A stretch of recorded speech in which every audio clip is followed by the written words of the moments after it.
The truth about vitamin D toxicity. Vitamin D toxicity fears unwarranted. Is vitamin D toxic? Not if we take the same amount nature intended when we go out in the sun. Reinhold Vieth PhD attempted to dispel unwarranted fears in the medical community of physiological doses of vitamin D in 1999 with his exhaustive and well-written review. His conclusions: fear of vitamin D toxicity is unwarranted, and such unwarranted fear, bordering on hysteria, is rampant in the medical profession. Even Ian Monroe, the chair of the relevant IOM committee, wrote to the journal to compliment Vieth's work and to promise his findings will be considered at the time of a future Institute of Medicine review. That was more than 2 years ago. In 1999, Vieth indirectly asked the medical community to produce any evidence 10,000 units of vitamin D a day was toxic, saying, "Throughout my preparation of this review, I was amazed at the lack of evidence supporting statements about the toxicity of moderate doses of vitamin D." He added, "If there is published evidence of toxicity in adults from an intake of 250 UG, 10,000 IU, per day, and that is verified by the 25 OH/D concentration, I have yet to find it." Like most medication, cholecalciferol is certainly toxic in excess, and, like Coumadin, is used as a rodent poison for this purpose. Animal data indicates signs of toxicity can occur with ingestion of 0.5 mg per kg 20,000 IU per kg, while the oral LD50, the dose it takes to kill half the animals for cholecalciferol in dogs, is about 88 mg per kg, or 3,520,000 IU per kg. This would be equivalent to a 110-pound adult taking 176 million IU or 440,000 of the 400-unit cholecalciferol capsules. Vieth reports human toxicity probably begins to occur after chronic daily consumption of approximately 40,000 IU a day, 100 of the 400 IU capsules. Heavy sun exposure when combined with excessive supplement use is a theoretical risk for vitamin D toxicity, but if such a case has been reported, I am not aware of it. Physician ignorance about vitamin D toxicity is widespread. A case report of 4 patients appeared in the 1997 Annals of Internal Medicine, accompanied by an editorial warning about vitamin D toxicity. However, careful examination of the patients reveals that both papers are a testimony to the fact that incompetence about vitamin D toxicity can reach the highest levels of academia. See Worst Science for a full critique. Cholecalciferol, not ergocalciferol, is safe. Although there are documented cases of pharmacological overdoses from ergocalciferol, the only documented case of pharmacological, not industrial, toxicity from cholecalciferol we could find in the literature was intoxication from an over-the-counter supplement called Prolongevity.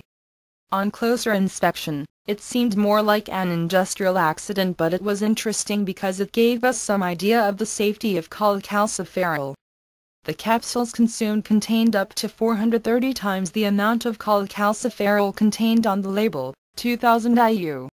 The man had been taking between 156,000 and 2,604,000 IU of cholecalciferol a day, equivalent to between 390 to 6,500 of the 400-unit capsules for 2 years. He recovered uneventfully after proper diagnosis, treatment with steroids, and sunscreen. It is true that a few people may have problems with high calcium due to undiagnosed vitamin D hypersensitivity syndromes such as primary hyperparathyroidism, granulomatous disease, or occult cancers, but a blood calcium level, PTH, 25 OH/D, and calcitriol level should help clarify the cause of the hypersensitivity. Although D can be toxic in excess, the same can be said for water.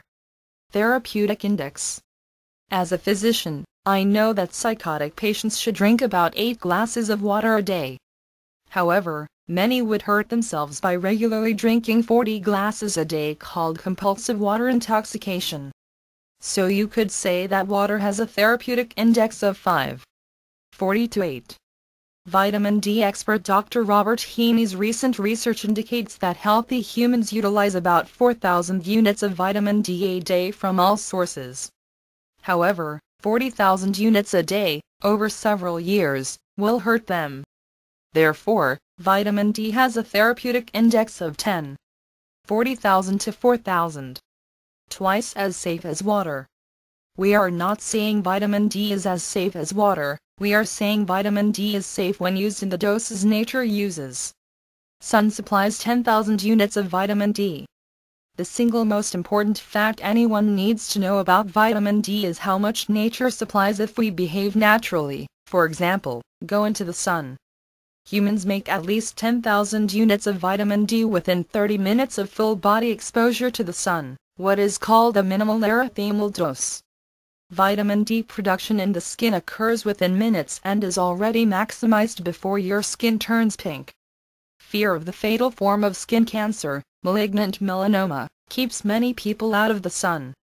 The problem with the theory is that the incidence of melanoma continues to increase dramatically although many people have been completely avoiding the sun for years. We are not saying sunburns are safe, they are not. We are saying that brief, full-body sun exposure, minimal erythemal doses, may slightly increase your risk of skin cancer, but it is a much smarter thing to do than dying of vitamin D deficiency. Hypersensitivity, not toxicity. Vitamin D hypersensitivity syndromes are often mistaken for vitamin D toxicity, as they cause hypercalcemia.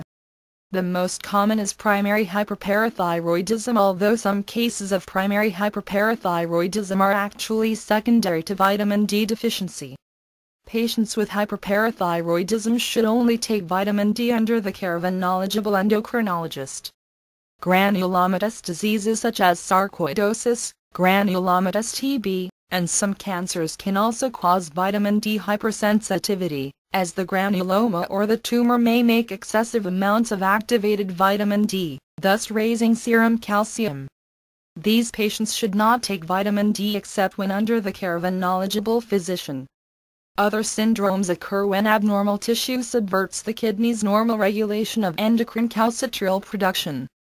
Aberrant tissues, usually granulomatous, convert 25-OH-D into calcitriol, causing high blood calcium. The most common such conditions are sarcoidosis, Oat cell carcinoma of the lung, and non-Hodgkin's lymphoma, but other illnesses can cause the syndrome and they can occur while the patient's 25-OH-D levels are normal, or even low.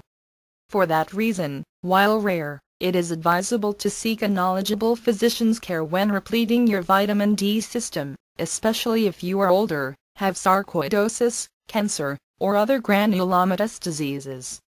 In such high-risk patients, periodic monitoring of 25-OH-D levels and serum calcium will alert the physician to the need to do more tests such as calcitriol or PTH, and take further action. It seems clear that restoring physiological serum levels of 25-OH-D will help many more patients than it will hurt. In fact, living in America today while worrying about vitamin D toxicity is like dying of thirst in the desert while worrying about drowning. Article by John Jacob Cannell, MD, Executive Director, Vitamin D Council.